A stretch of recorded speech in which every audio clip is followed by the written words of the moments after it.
because you got the 70s thing going there. I got someone's underwear. Robert Kennedy, thanks for taking a minute. Simple question. Tucker? It's good to see you. Listen, You're a Bitcoin maximalist. You're Bitcoin forever. I hate this central bank digital currency. Hey, I don't have all the answers, but together, I know we can find them.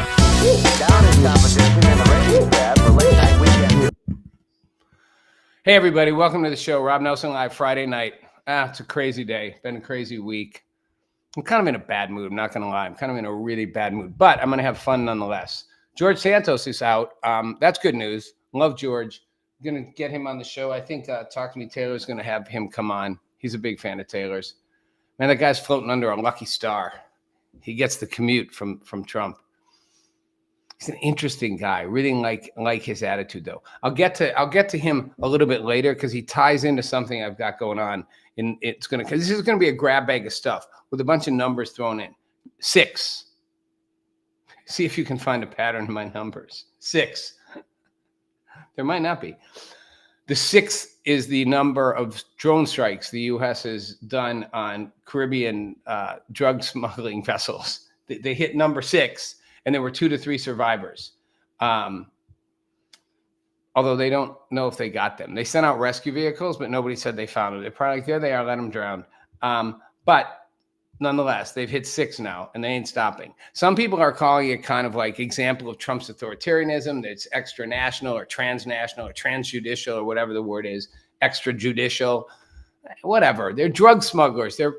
At some point, our legal system is so bent out of shape backwards, if you think about it. And I went to law school. I went to Stanford. I have a fair amount of respect for it. I also have a lot of understanding of it. It's so messed up.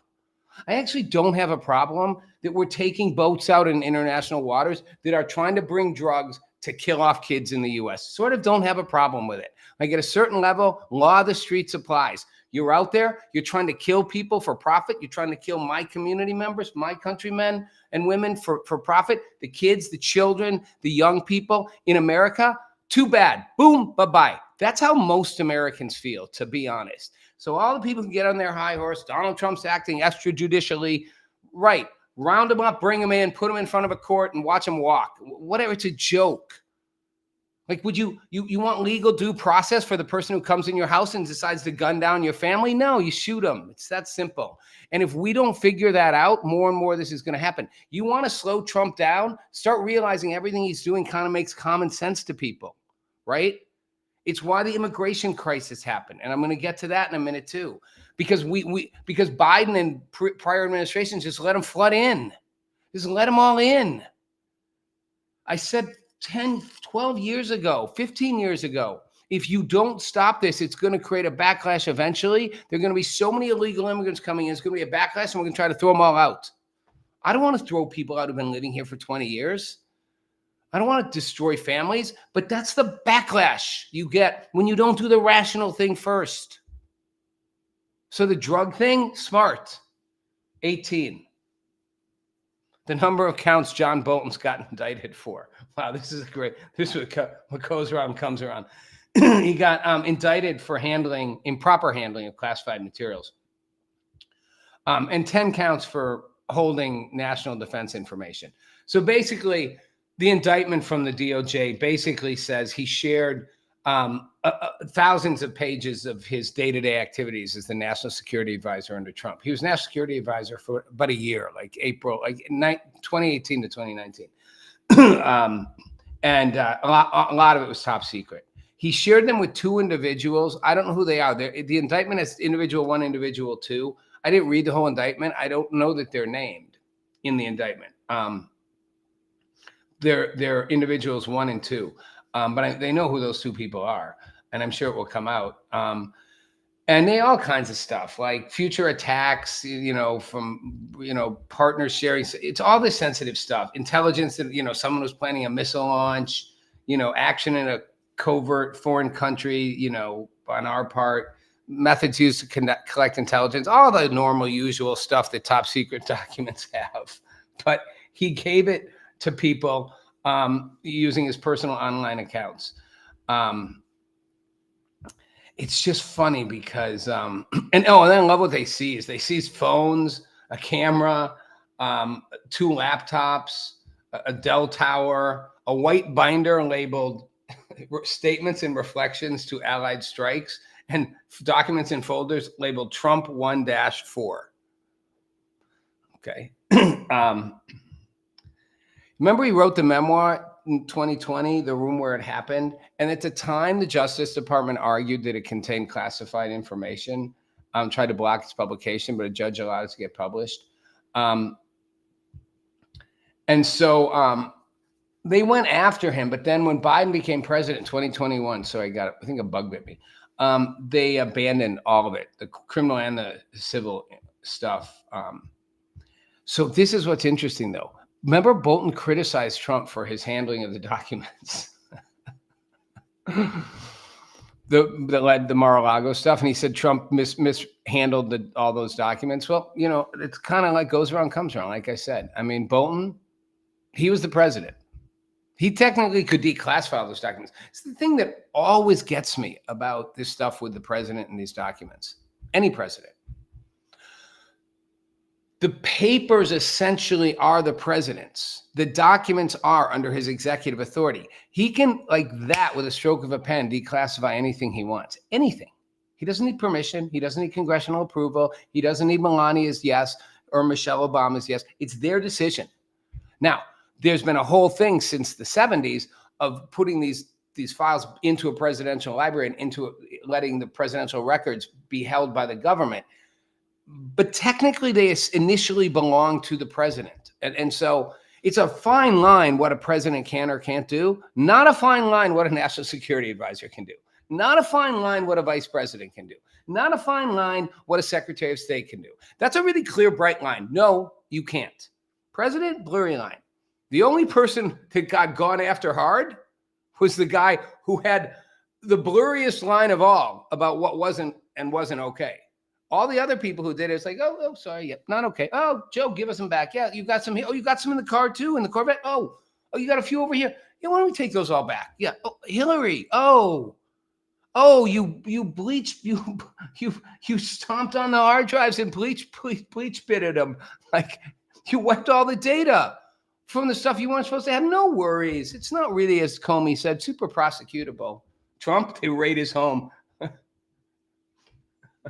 37. That's the number of counts, later raised to 40, that they indicted Trump on for the documents. How many did Hillary get? 0. Biden, 0. Bolton, Bolton's caught up now. Bolton. How many did I say Bolton has? 18. What's my number? I have to go look at my numbers. 18. He's halfway there. He's halfway to the president. 40 is what they got Trump on. The whole case was dismissed in 2024. Is Trump on retribution thing? You know, for those of you who, in the media and on the left who say he's out for retribution, I've said it before. I'll say it again. Yes, yes, he is. I think a whole lot of people are happy about it too. I'm kind of gleeful about it, and I'm not even the world's biggest Trump supporter. I'm not one of these people that's lying, bowing at the church of Trump. I just like it. It's like you guys had it coming on the other side. You asked for this. You taunted. You played with fire. You're like the guy. You're like the rich kid bullying the kid, and the guy comes back and he's like, boom, and he hits him back down. It's like Goodwill Hunting 100 years ago, whatever. It's like you had it coming. Good, yes. Bolton's a snobby elitist, whatever. And you know what? Is he smart? Yes. Is he part of the institutional system? Yes. Is he arrogant as fuck? Yes.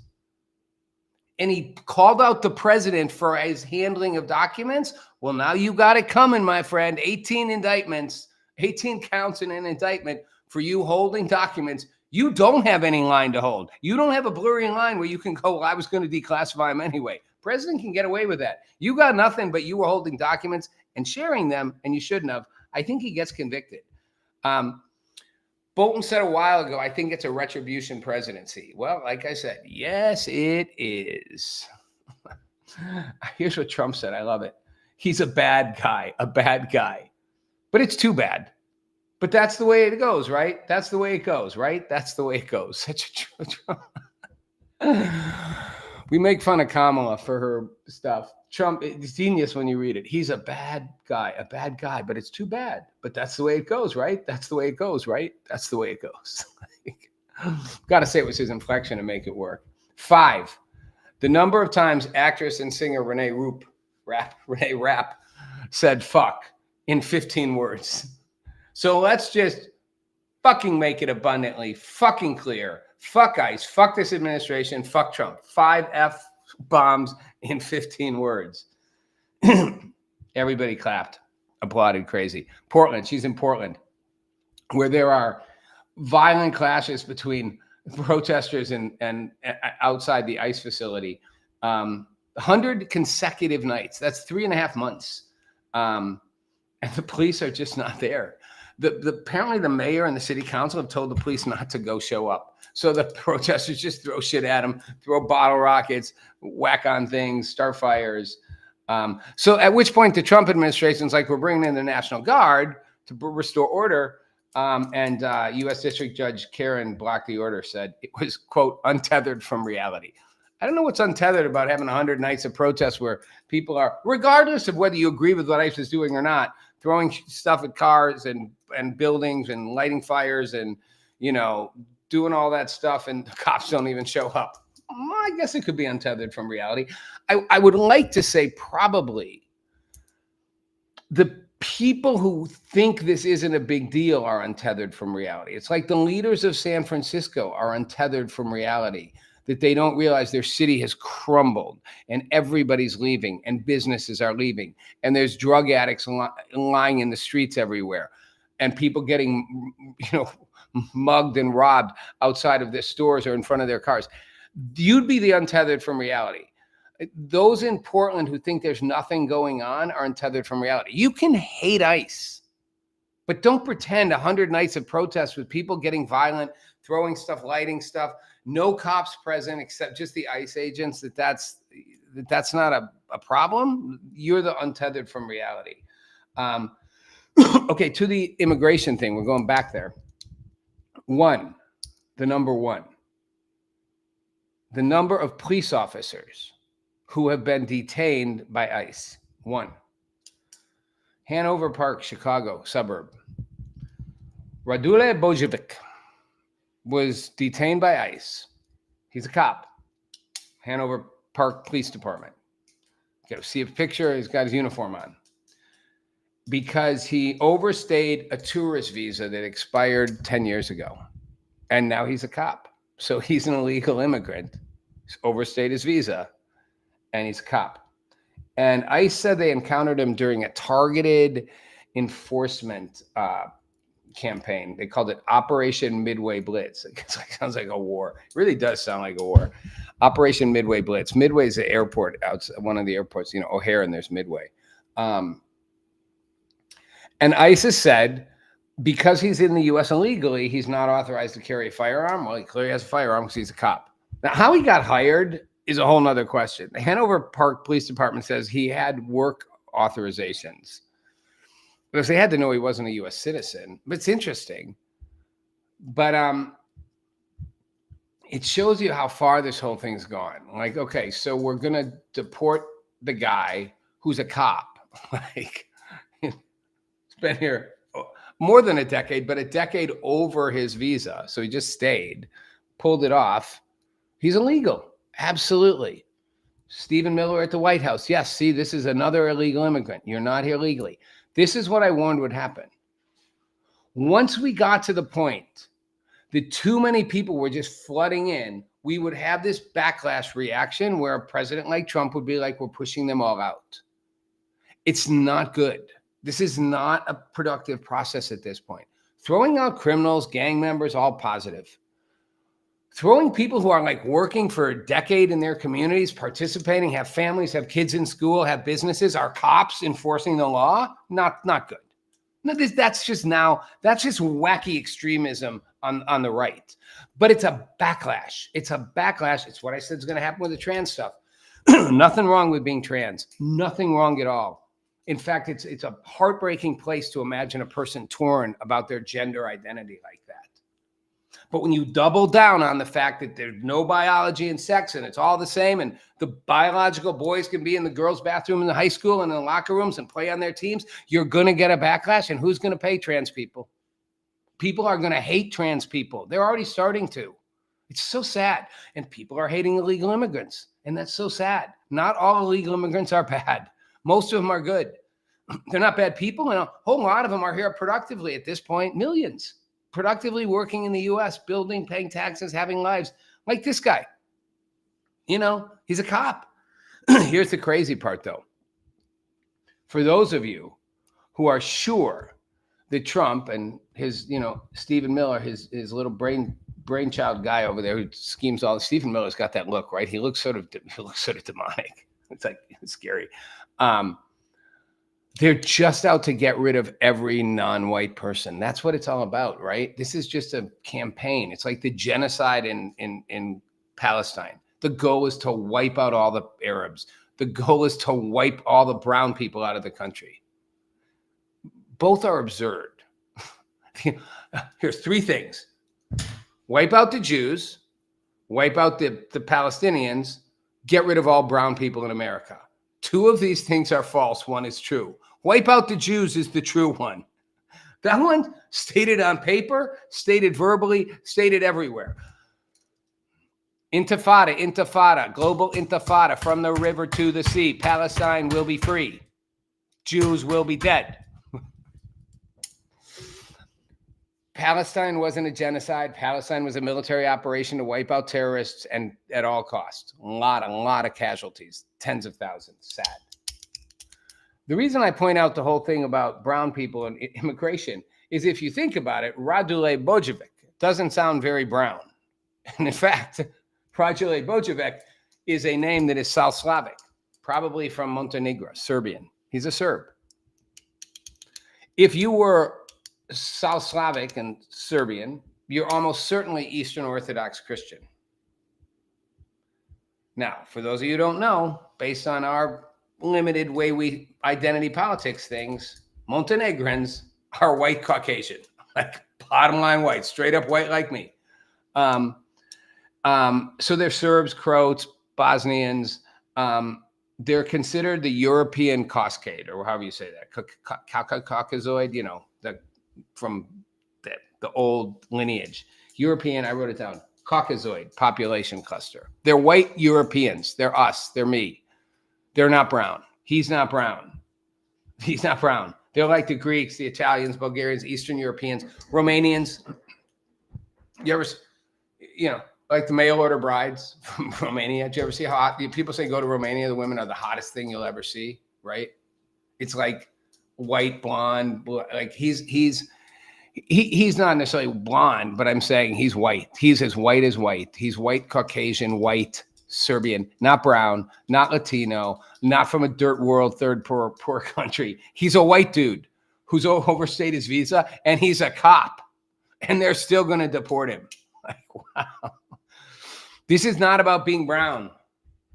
This is about too many people came in the country illegally and the pendulum swinging back. By the way, you know who else is South Slavic? Melania Trump. Melania Trump's South Slavic. So she and Radule Bojovic are the same. I wonder if Trump's going to deport Melania. I doubt it. I don't think Trump cares about what color they are. I think he cares that they came over illegally. And I do think Trump likes power. I don't think he's like a dictator or an authoritarian. I do think he enjoys having power. He's going from one thing to the next. So got to give him credit. The guy's moving on. He's like, now that we're getting peace in the Middle East, let's go. Have Zelensky at the White House, shows up, to have a meeting and let's try to sort this out. Let's give you some bigger weapons. Let's back Russia up. Let's get this thing done. Swear to God, by the time he's done, he's going to solve 4 peace things. He still won't get the Nobel Peace Prize. Speaking of Hamas, Fox News' Martha McCullum asked Mandani about if Hamas should lay down their weapons after the ceasefire. His answer was, I don't really have opinions about the future of Hamas. beyond the question of justice and safety. Huh. And they should both abide by international law. That's a great answer to whether they should lay down their weapons after the ceasefire. Now, he got hammered for that. So in the debate with Cuomo and Curtis Silva, the Republican, the guardian angel guy, yesterday, he claims he's one of the first to call for a ceasefire and said calling for a ceasefire means ceasefire. That means all parties have to cease fire and put down their weapons. Guess he decided to have a clear answer. Man, if New Yorkers elect him, it's going to be insane.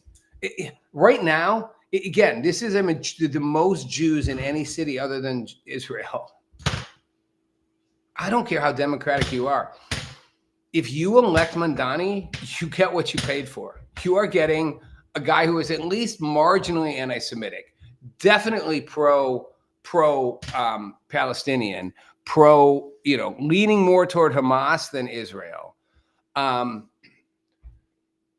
You're going to get what you pay for or vote for. 74.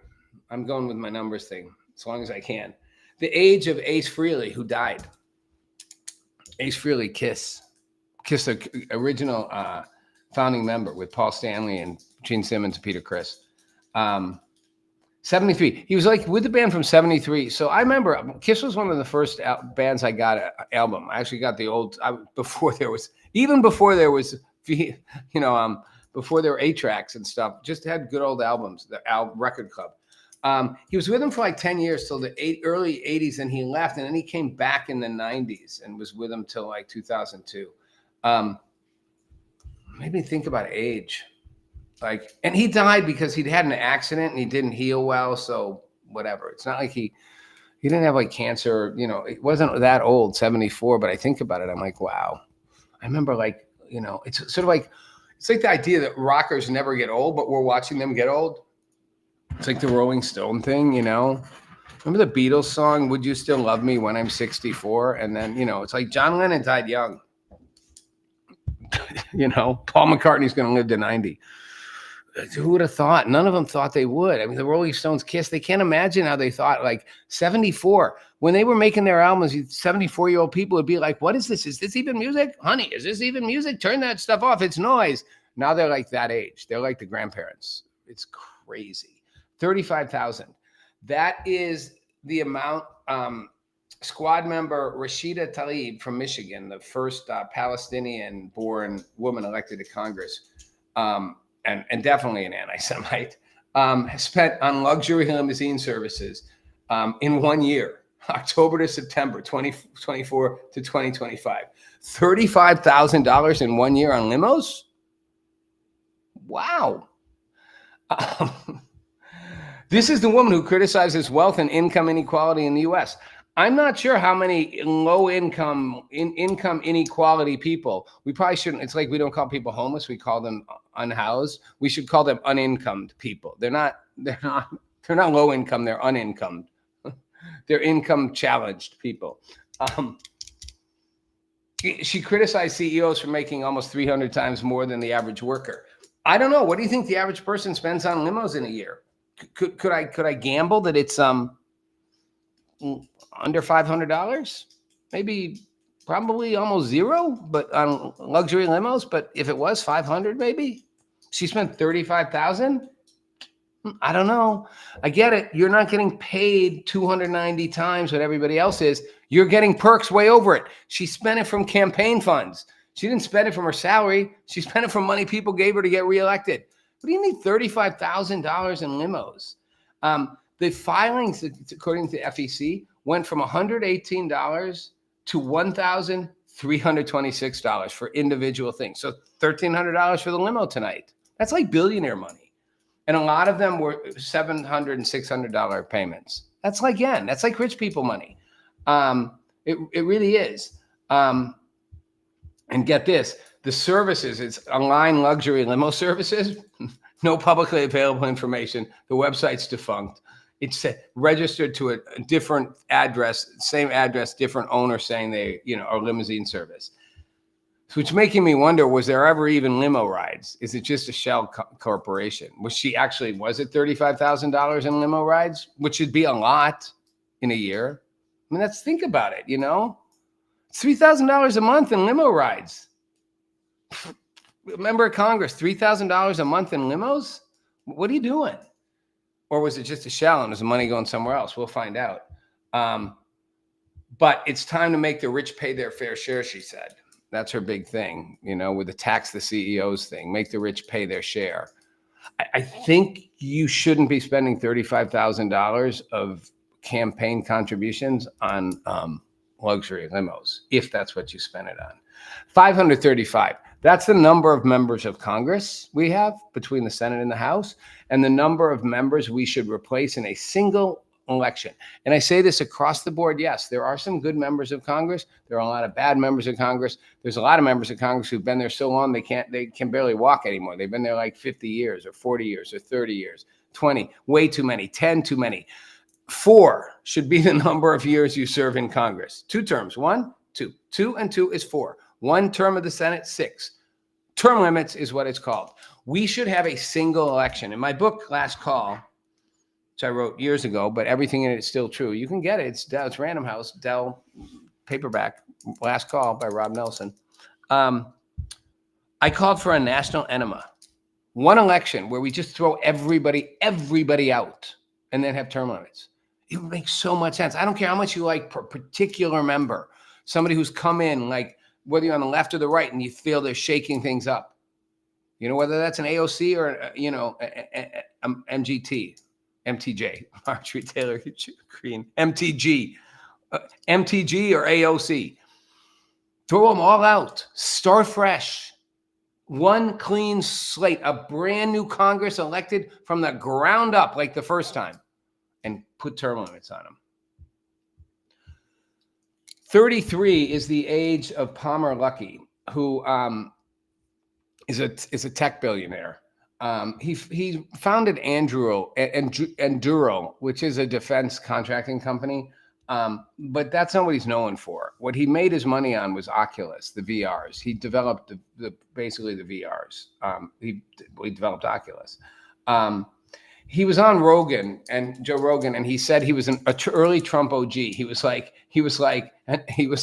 I was the OG when I was 15. I was telling people he should run for president. He's 15. He's 33. But he liked the idea that he was a businessman. And this is, who'd seen both sides of the check. And he said, you look at the people who are running kind of the modern parties, arguably the uniparty, and he's not part of that. That's my point, the uniparty. We have a uniparty. Trump is not part of the uniparty. That's why I like him. The uniparty is Democrats and Republicans. And it's all those people in Congress. Take the uniparty, elect all new people. See what happens.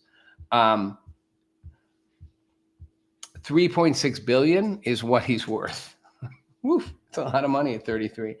He founded Oculus the VR and Oculus Rift. So essentially, that's all him. Facebook acquired, and he revived the virtual reality industry single-handedly as a 22-year-old or whatever. He began doing this when he was 16 in his parents' garage. I love the garage story. Steve Jobs, the garage. Bill Gates, the garage. Was Bill Gates in the garage? I don't know. He didn't like that. They had headsets, and I think the thing was he didn't like the low contrast. The field of view was all off, so he just and they were bulky and heavy, so he just made his own in the garage.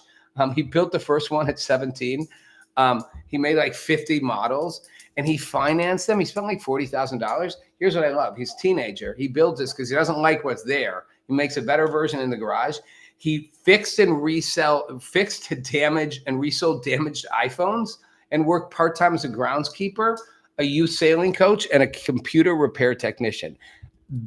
You're 17. You're doing computer repairs, repairing and reselling iPhones, being a youth sailing coach and a groundskeeper to pay to build this stuff. Nobody gave you an investment. Nobody put money in your thing. You're doing it in the garage. Your parents aren't paying for it. You build these models. They work. You revitalize the entire virtual reality industry. And now, 13 years later, 17, he's 33. What is that? 16 years, whatever. I don't do the math. 17. He's worth $36 billion or $3.6 billion. Facebook acquired his company 10 years ago for $2 billion. That's when Facebook bought into the Oculus. The interesting thing about him is you look at pictures of him, like he'll be on stage. He's wearing shorts and Hawaiian shirts and sandals. It's in Puerto Rico. I'd all see this. It's the billionaire look.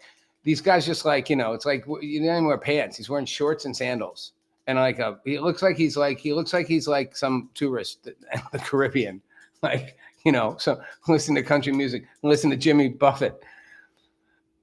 But the thing is, Forbes wrote an article about him, and they're like, even after he was after Facebook had bought his company for $2 billion, he lived in a shared house with friends, and they just would play video games and wore T-shirts and Hawaiian shirts and sandals. You're a billionaire. You have your friends live with you, and you just play video games. It's like Big. It's like the Tom Hanks movie Big, except he was actually grown up. 1.43 million is the amount J.B. Pritzker, the governor, earned in gambling winnings.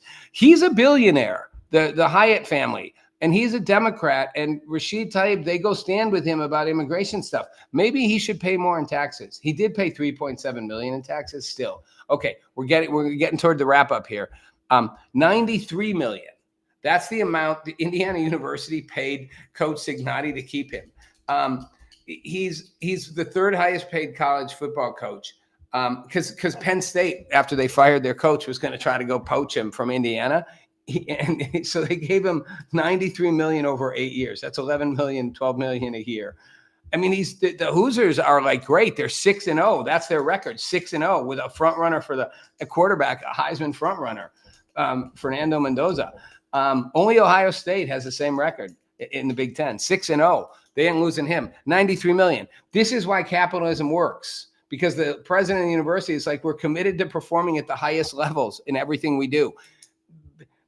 The reason he gets paid that is because other people want him. The reason the Oculus founder gets paid that is because he reinvented a whole industry that wasn't efficient in doing it right. Now, do you have a problem with having that much money? I guess, sure. I've always said nobody needs to be a billionaire. Out of the goodness of your heart, give it away.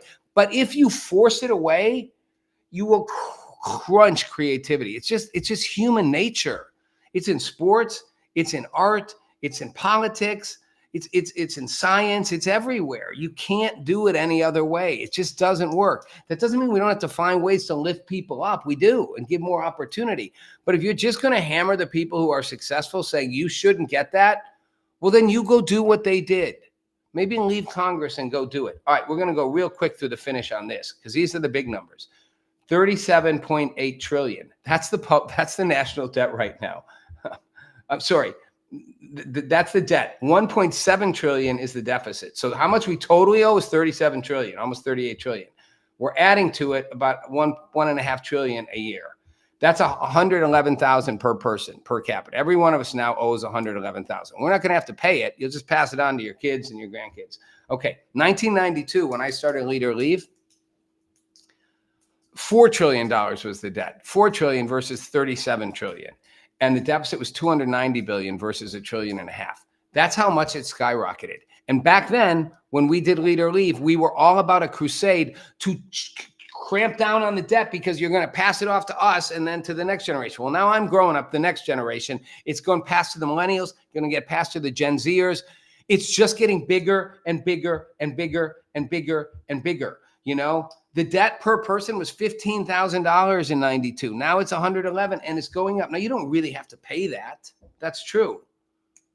And it was 2000 was a little higher, but it was like 20,000 per person. And the trillion debt was 5 trillion. Like in the last 20 years, it's just gone, whatever party's in power. We can't live. It's unsustainable at a certain level, or we need a new model of economics. I don't know which. All I know is these problems continue, and it is only a matter of time. I mean, if you're under 40, don't expect to ever see a dime of Social Security. Not happening. Even if it's debatable how long the whole thing before it goes. We'll talk about Social Security on another show because I'm over time and I got to wrap because the Hotep's going to come on with the nightcap in a little bit. So lead right up into that. But just remember this. Numbers matter. I have no idea if there was a pattern in these numbers. I just made it up. If someone finds a pattern, great. Maybe I'll find one and share it on Monday. But I will say this: you can't govern, you can't control people with an ideology. It doesn't work. Whether that's tax the rich, whether that's penalizing people for thought, don't think this way, but politically correct thought, it doesn't work. It only backfires. And when you do it, when you box that in, when you box humanity in like that, it just eventually explodes. In whatever area you're going to see it explode, we're seeing it exploding all around us. You can't box it in. And so I guess my lesson in this is, if there is a lesson, there doesn't have to be one, is open the boxes up, everybody, and let's lower the debt. I'm Rob Nelson. Have a great weekend. Bye.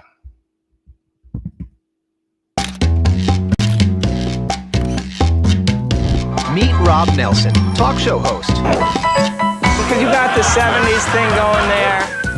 I got someone's underwear. Robert Kennedy, thanks for taking a minute. Simple question. Tucker, it's good to see you. Listen, If you're a Bitcoin maximalist, you're Bitcoin forever. I hate this central bank digital currency. Hey, I don't have all the answers, but together,